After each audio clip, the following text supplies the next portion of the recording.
All right, welcome back everybody to the Brandon Ivey Show. My name is Brandon Ivey, coming to you with another tip of the day. And today's tip is actually inspired by one of my top producers, one of my main guys who's been with me for the last couple of years. His name is Mr. Greg Thurman out of Alabama. And Greg, we were talking about, where we are today and the success we've been having and, how this all came to be and how it started.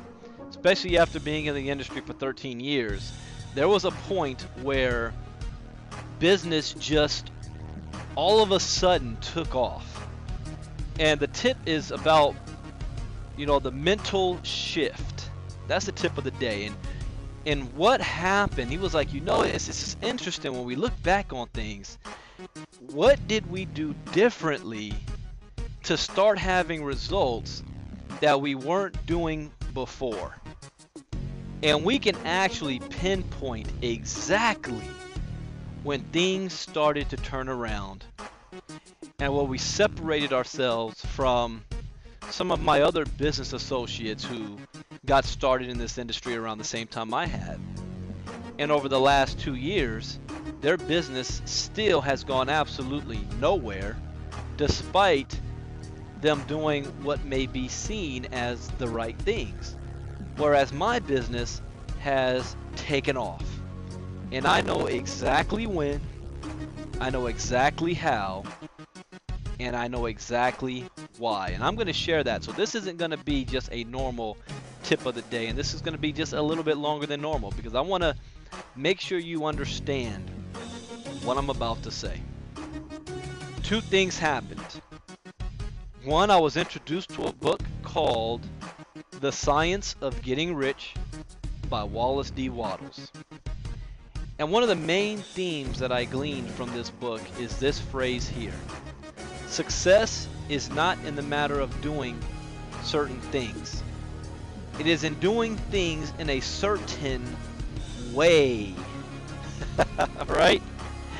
It may take people a long time to understand what that means. It's not in doing certain things, it's doing things in a certain way.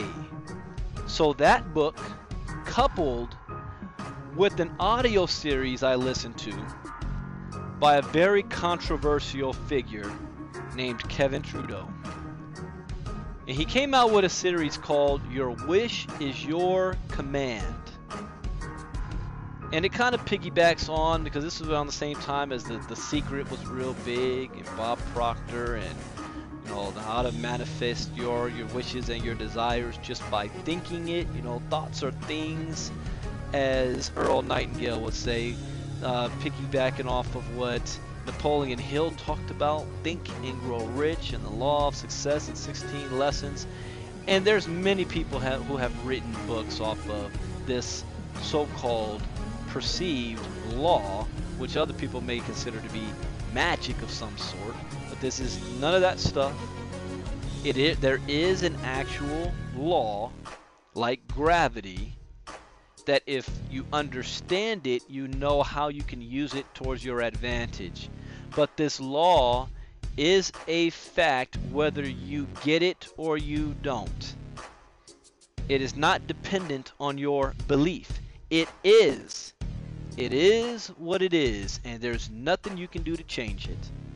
So whether you agree or disagree with what I'm about to share with you, doesn't matter. The law is the law.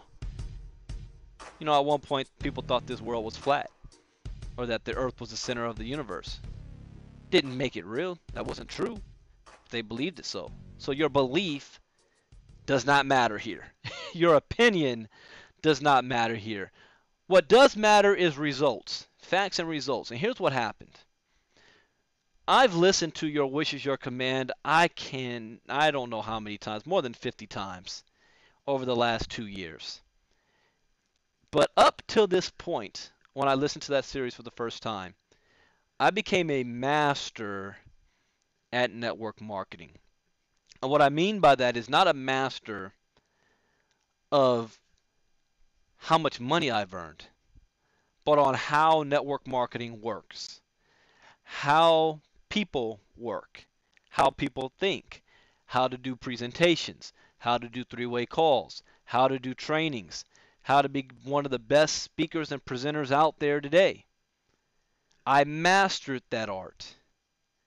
Yet I was not getting the results that I should have been getting.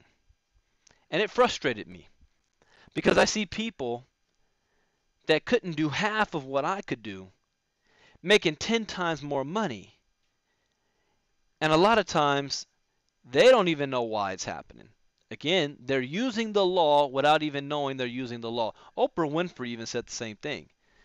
When she heard about the secret in this law before, she said, I've been doing this all my life. I just didn't know there was a name to it. Successful people automatically do this. That's why they're successful.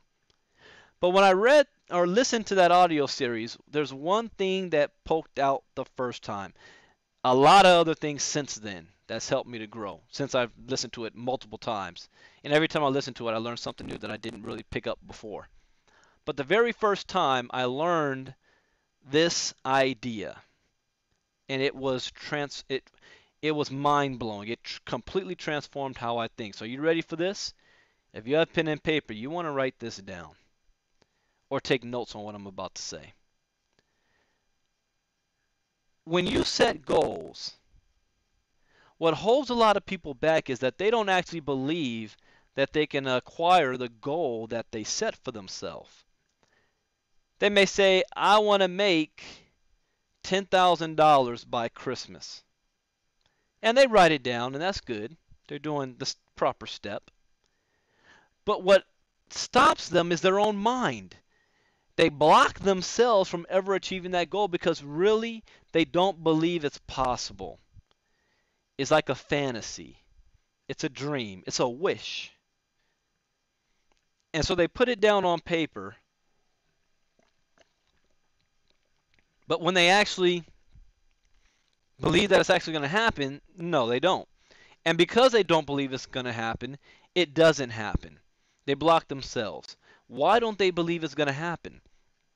Pay close attention to what I'm about to say. I'm trying to break this down as easy as I can. But one of the reasons, or one of the problems is, they look at their life and what's around in their life at this current point. And they say to themselves, as I did, there's no way possible that I'm going to be able to earn $10,000 based on what I currently have, what I see. The people on my team won't even show up to a presentation.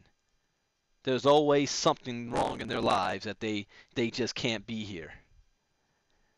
I don't have any new people that I'm signing up right now.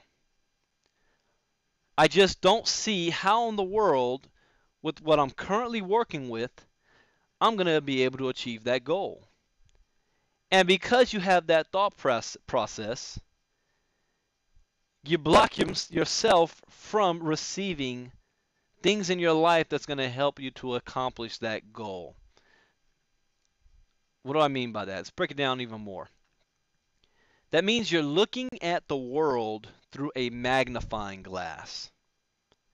Now, if you ever took a magnifying glass, as I did when I was a kid, over an ant colony, and you move that magnifying glass around and you only see in detail what's under the magnifying glass. But does that magnifying glass encompass the entire ant colony? No, it doesn't. You only see a few worker bees or worker ants. But there's an entire colony outside your sphere of view that is working towards the benefit of each ant, that has manipulations and pulls on the ant you're observing, but you don't see it. You don't know it's coming. So things are happening outside of your sphere of view to help you achieve your goal that you don't even know it's happening. And as a controlling person as I am, I always have to control my environment. And I couldn't see what was possibly going to happen, and I would block the even thought of saying, you know, why don't you do what you were taught in school, in Sunday school, and in church? Give all your worries to God. Put it in the hands of God. Don't worry about it. He will take care of everything. It's already done. You just don't know it yet. You guys remember those trainings? It's hard for men to do this. Walk by faith, not by sight. Just because you don't see it doesn't mean it's not going to happen. So what I decided to do was, let me do exactly what they're saying. Let me have the faith, desire of what I want, put that down on paper, and not worry about how it's going to happen. Just know that it's going to happen.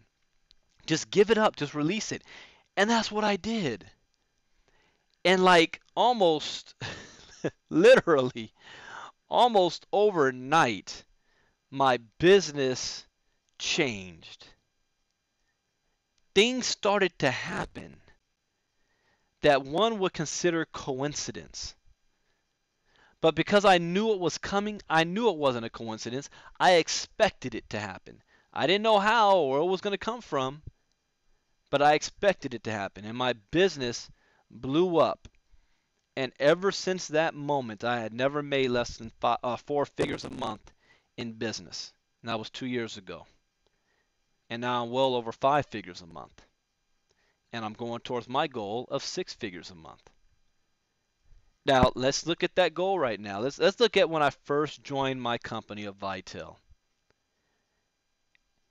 What were the results? Let me go to the results and I'll tell you what my goal was. First week, 40 people in business. First 30 days, 137. First 60 days, 507.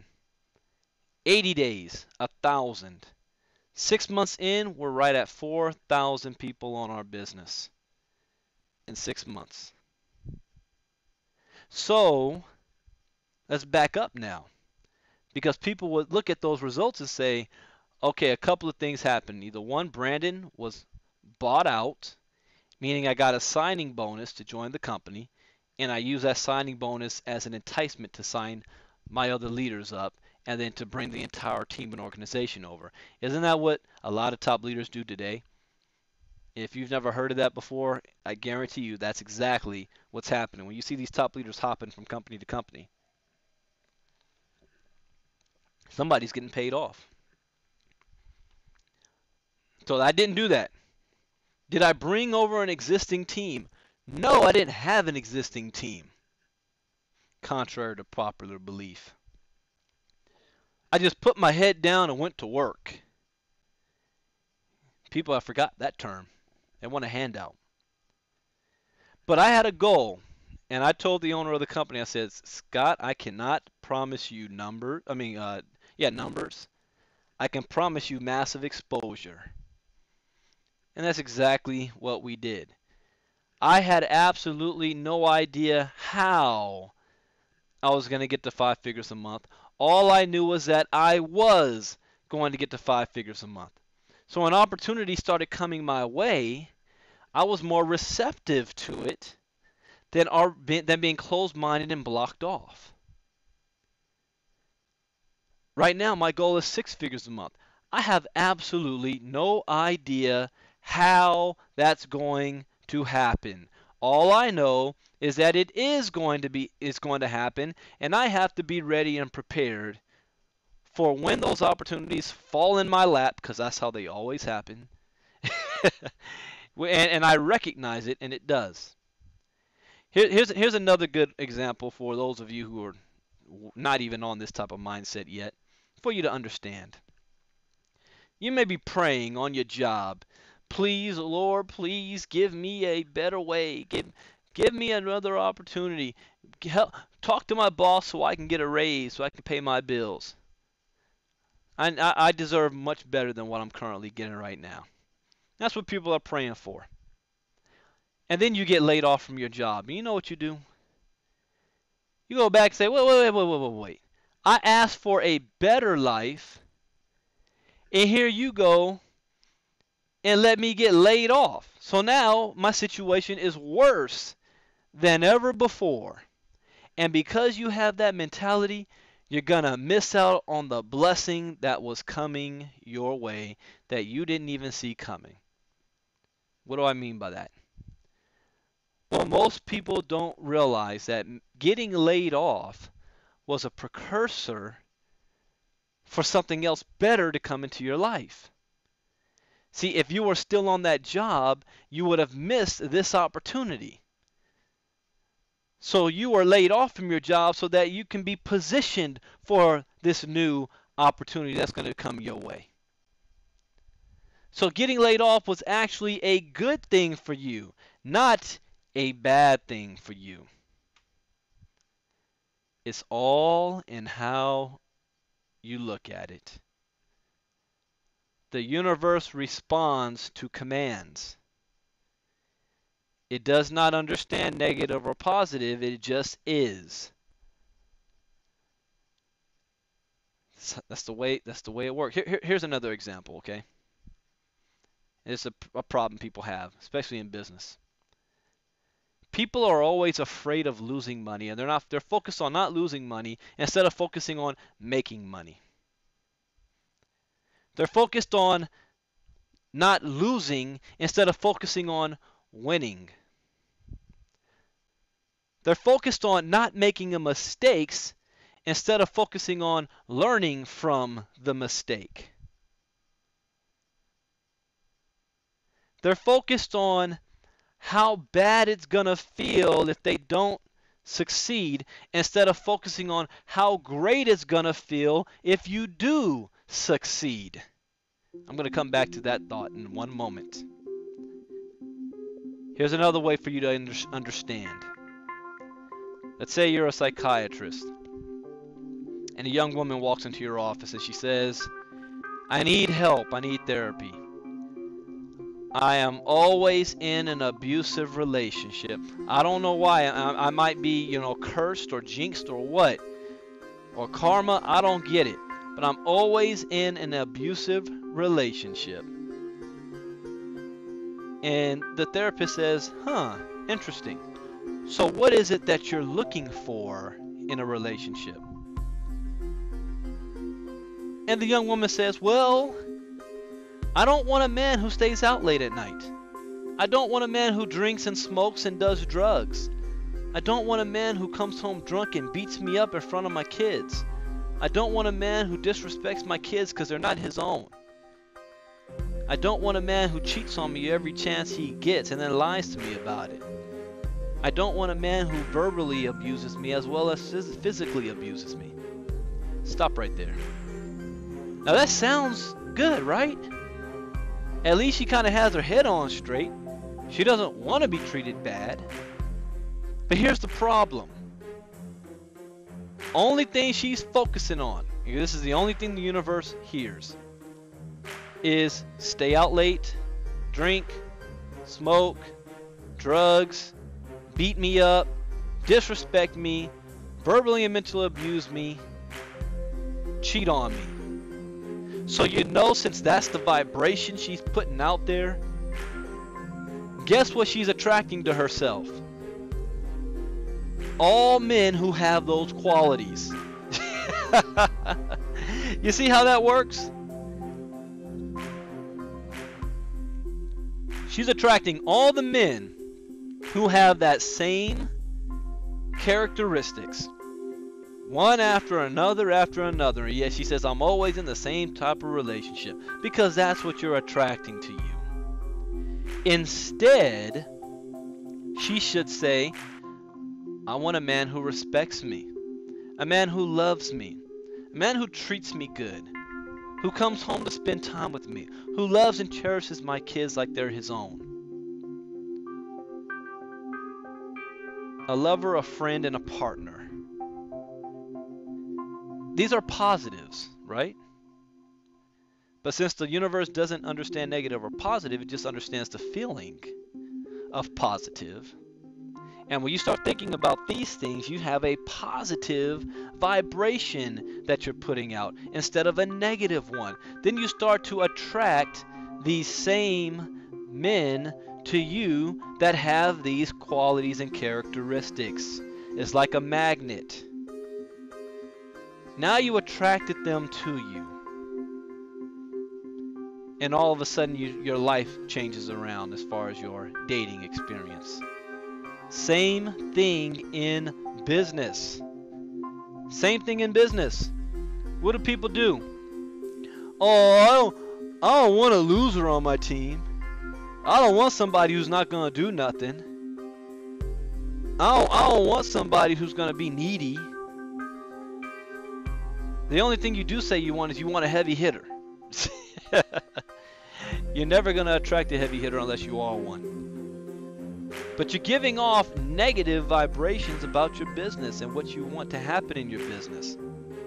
Because you're saying what you don't want to happen. Instead, flip the script. Start thinking about, I want to have go-getters on my team. I want to have independent people on my team.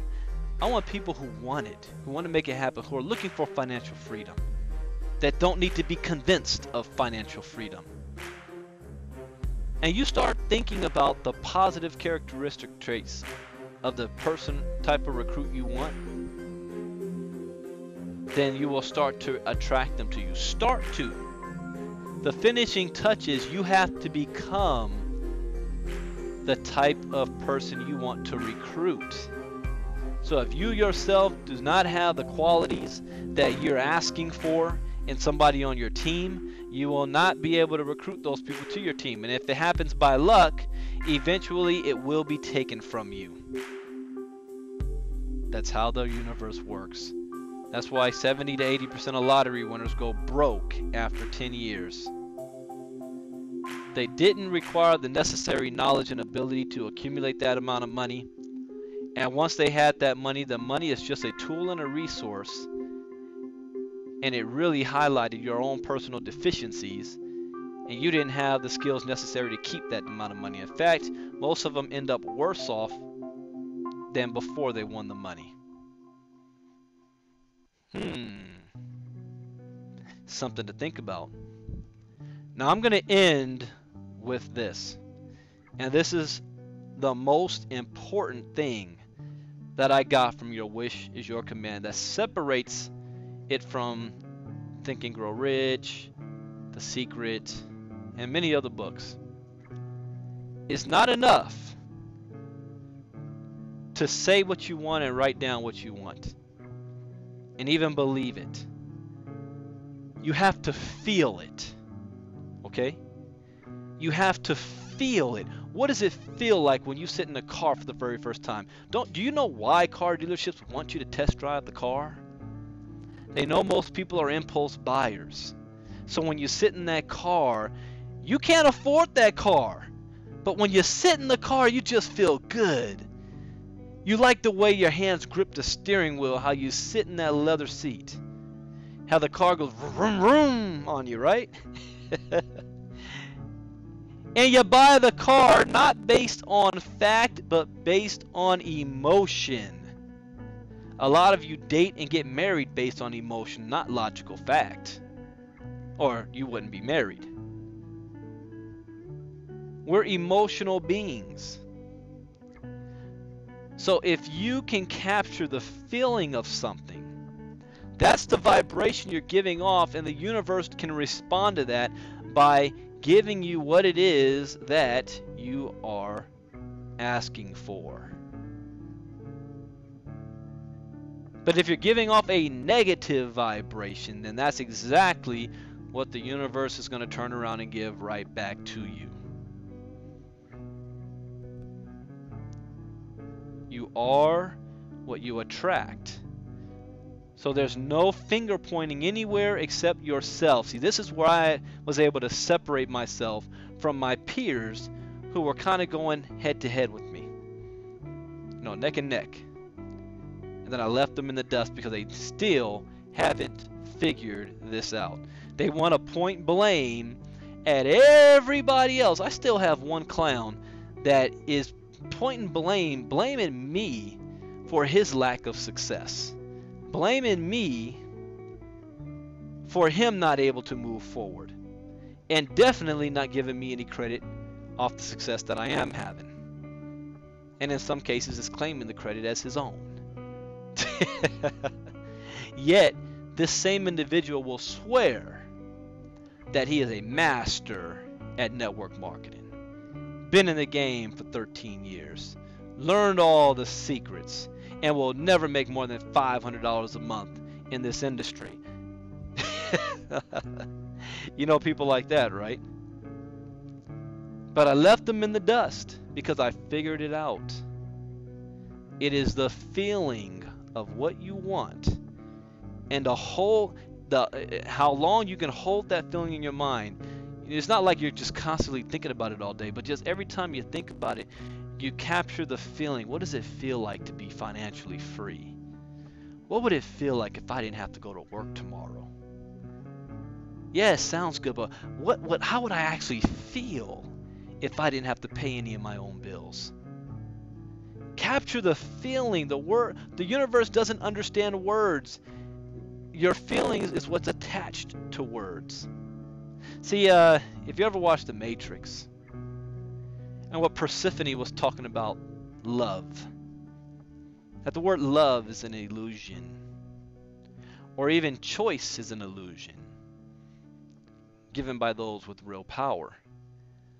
Love, the word has no effect. It's the feeling and emotion that the word is tied to. So stop thinking in words and start thinking in feelings and emotions, and watch how your business changes. The mental shift. See where I am now from a mental shift I had 2 years ago. Get started today. That's it. That's the tip of the day. Thank you for watching again the Brandon Ivey Show. And remember to live one dream at a time.